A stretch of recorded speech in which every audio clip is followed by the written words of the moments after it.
In this video, we're going to have a look at the info DAX functions in Power BI. We're going to look at a few of them, what they do, and some use cases in which they could be useful.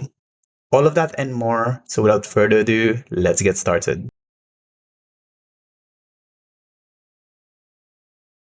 Hi, my name is Fernan, and welcome to the Solutions Abroad YouTube channel, where we cover tips, tricks, and best practices when working with Power BI. I upload new videos every week, so make sure you hit that subscribe button and the bell icon to get notified when a new one is out. So info functions were released as part of the DAX query view a few months ago, and they're basically functions that you can use to interrogate your semantic models. So if you know what DMVs are, or dynamic management views, in SQL, these will look very familiar because they're pretty much the same thing but in the DAX version. At the time of its release, there were about 50 of these different info functions that you can use. All of them have their own parameters and returns, so we're not going to go through all of them. We're going to go through some of the examples of how you can use them and maybe some use cases in which they could be useful. So let's start by looking at this report that I prepared for you today. It's using the Northwind dataset, which is the dataset that we typically use for all of these demos. And I've already created a bunch of things in this semantic model. We have a calendar table with, some time columns here. We have some measures in our calculations measure table, and we have a bunch of tables with relationships and other things that we need to use for visualizing our data. So one of the ways that we can start working with the info function is by going through the DAX query view. So if we go here, and at the moment we have this pre-created script that Power BI generates us, we can simply create a new query here. So we'll start with an evaluate here because we need to always start it with an evaluate function.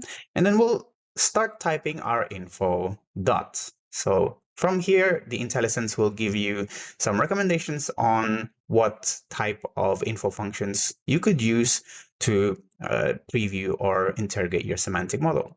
So let's start with some few simple ones. So at the moment we have a bunch of things here, but if we do info.measures, and if I hit tab here, what you'll see is that it gives us a description of what this actually does with some restriction names that you can add as optional parameters.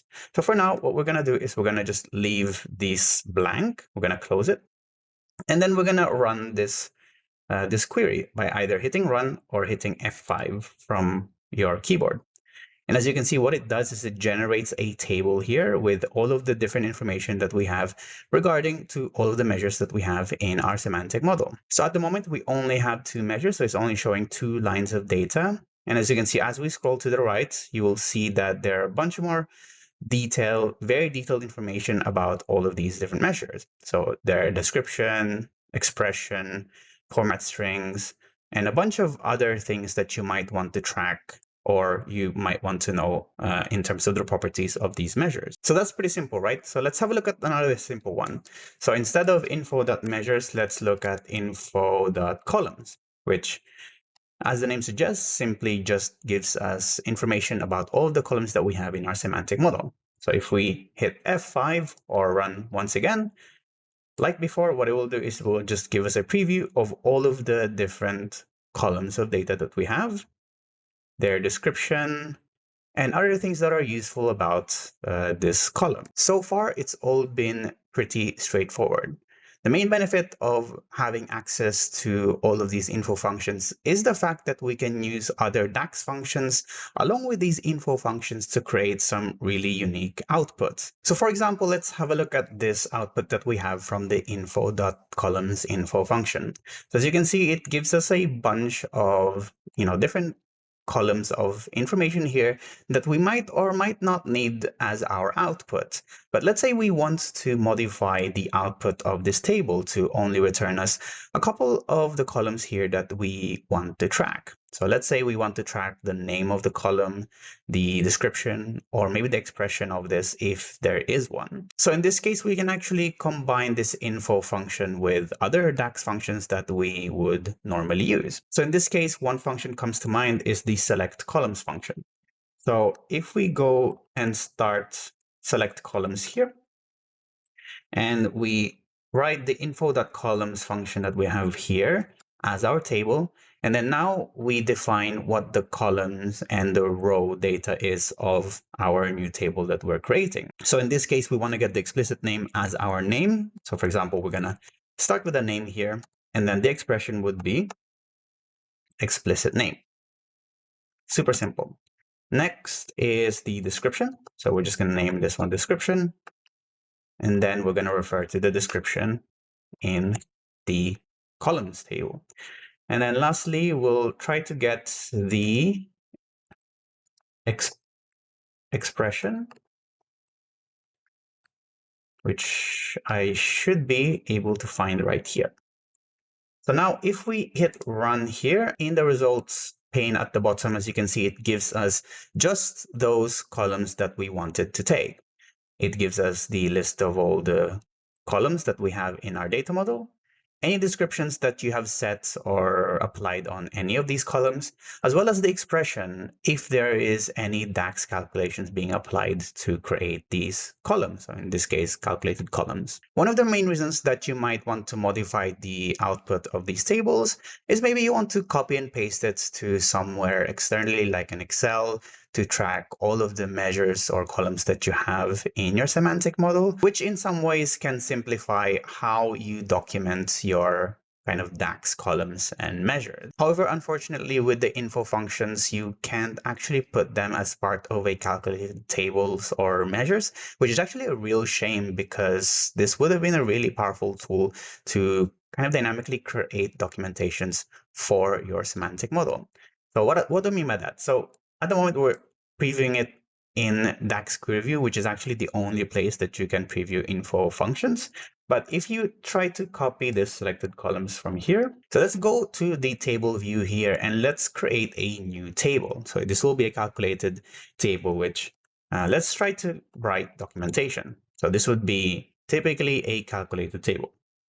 So if we paste the select columns, normally this would work. But if you hit enter, what you'll notice is that it will give you a warning saying that it can't be used for kind of calculated tables or measures, which is a shame. So what you can do is instead of having a dynamic way to generate your documentations, you can actually just use the query view to generate that documentation to support you with managing your actual DAX documentations. So let's try to go through that. Let's create the table that we want to generate to create and maintain our DAX documentation and see how we can maintain that in the long run. So let's delete, first of all, this table that we've created. Let's go back to the DAX query view and let's create a single output here, which combines all of the DAX calculations that we have. In this case, let's just think about measures and columns. And let's focus on just bringing in the 3 columns that we have brought in so far. So the name, description, and expression. But in your case, you might want to track more information. Maybe you want to track the tables or other things that you might use in your semantic model. So for now, just to keep it simple, let's look at those measures and columns. So the first thing that we'll need to do is let's add another column here. We'll just call this type, just so that we can distinguish between measures and columns. So in this one, we're just going to call this one a column. And then we're going to wrap this with a variable just to keep it simple. We're going to call this one columns. And then the next one, we're going to call measures. And to actually make it faster, I'm just going to copy and paste the structure that we have for the select columns here. But instead, on the table, instead of columns, we'll change it to measures. We'll change the type to a measure. And then here we'll replace this with, I think should be a name. His explicit name is called different, or it has this different name in the measures table. So we're just going to change that reference. So now that they're both in a variable, we'll simply do a return. And then we'll do a union between these two. It's important that they both have the same number of columns and named the same, just so that you can basically put these two tables on top of each other. So in this case, we're going to say union the columns and the measures that we have created here so far. So now I think we're ready. So if we hit run from here, Here we go. As you can see, what it does is it actually consolidates all of our measures and columns into one result table. It distinguishes what type it is by looking at this first type column that we have, if it's a column or a measure, and it consolidates the expressions to create those DAX, so either a calculated column or a measure. So from here, what you basically need to do if you want to use this as part of your kind of way to document your kind of DAX calculations, is you simply copy the entire table.